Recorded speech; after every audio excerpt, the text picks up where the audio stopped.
Iga vähegi normaalne kristlane on küsinud endalt, mis on tõeline ülistus?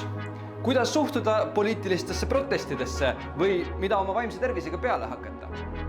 Need kõik on tegelikult teoloogilised küsimused ja me tegeleme nendega podcastis Teoloogika.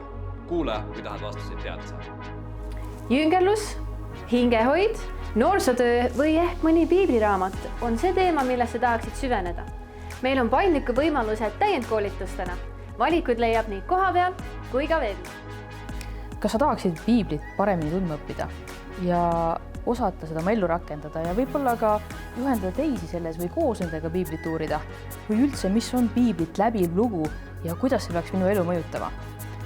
Kui sul on kas või üks nendest küsimustest, siis oled väga-väga oodatud meie praktilisse piiblikooli Sõnavägi. Minu kogemus näitab, et minu usk siin seminaris ei kadunud ära, vaid hoopis kasvas sügavamaks. Seega, kui sind huvitab vaimulik kõrgharidus, siis parima sellise hinna ja kvaliteedi suhte leiad sa seminarist.